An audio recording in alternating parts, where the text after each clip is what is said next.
देखो भाई प्यारे बच्चों, क्वेश्चन देखो आप ये गुणोत्तर श्रेणी का क्वेश्चन है। आप इसे गहराई से समझेंगे क्या बात कही इसमें। ये गुणोत्तर श्रेणी, एक गुणोत्तर श्रेणी दे दी आपको 3,3² 3 का क्यूब डॉट डॉट डॉट के कितने पद आवश्यक हैं ताकि उनका योगफल 120 हो जाए। ये आपको गुणोत्तर श्रेणी दे दी। इसने कहा कि इसमें कितने और पद लिए जाए और जितने भी आप पद लेंगे सबको जोड़ के योगफल कितना बनना चाहिए 120।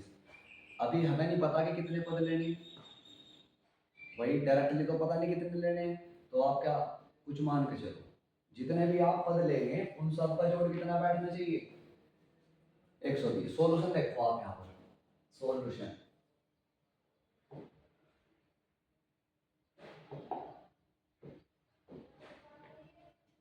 सॉल्यूशन मान लेंगे, माना जीपी में n पद लिए जाए। हमने थोड़ी देर के लिए मान लिया जो जो जीपी है गुणोत्तर श्रेणी है, गुणोत्तर श्रेणी में n पद ले लो। n का मतलब 5 पद भी हो सके, 6 भी हो सके, 7 भी, 8 भी, सबको जोड़ के बैठना चाहिए आपका कितना 120। ठीक है, तो आप ये बताओ फिर अब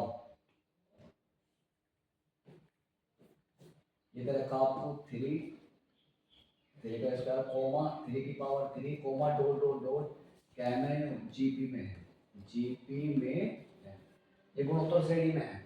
तो ए का मान बताओ यहाँ पर, ए की वैल्यू कितनी देगी 3, आर का मान ज्ञात करना, इसे बोलते हैं कॉमन रेशो या सार अनुपात। आर का मान ज्ञात करना, जब भी आप आर का मान ज्ञात करेंगे तो दूसरे पद को पहले पद से भाग करेंगे। दूसरा पद क्या आपका 3 का स्क्वायर और बटे में कितना आया भाई 3, इसे डिवाइड करेंगे तो कितना आएगा 3 आ। जो ये 3 आया 3, ये तो 1 से बड़ा है, ठीक है। अब आपने कितने पद लिए इस गुणोत्तर श्रेणी में n पद लिए, तो n पदों का जोड़ Sn, ये हो जाएगा n पदों का जोड़ कितना हो जाएगा 120। अब योगफल का सूत्र लगा देंगे, योगफल का सूत्र कौन सा लगेगा योगफल का, देखो r की वैल्यू 1 से बड़ी है, तो जब 1 से बड़ी होगी तो कौन सा फॉर्मूला लगेगा ये वाला Sn बराबर हो जाएगा आपका a r की पावर n-k1 बटे में कितना r-k1। इसमें वैल्यू आप सब्स्टिट्यूट करो, Sn का मान कितना दे रखा आपको 120, Sn का मान 120 बराबर a का मान देखो आप, a का मान कितना है 3 और r का मान भी कितना है भाई, r का मान भी 3 है, n के स्थान पर नहीं पता -k1, r का मान कितना है 3 -k1।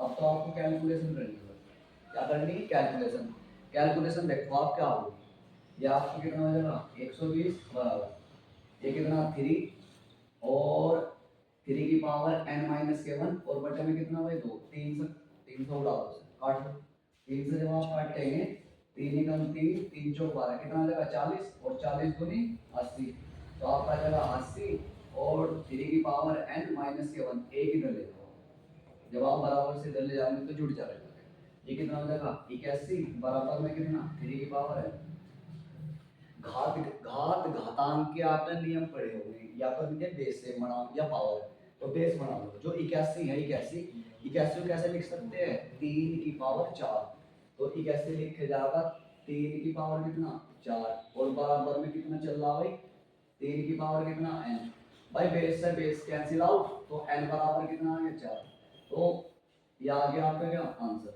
तो इस श्रेणी में हमें कुल पद कितने लेने पड़ेंगे 4, एक पद को ले लियो आप, हो जाएगा 3 की पावर 4, जब इन सारों को आप जोड़ के देखेंगे तो उसका जोड़ कितना बैठ जाएगा 120 बैठ जाएगा, ठीक है भाई।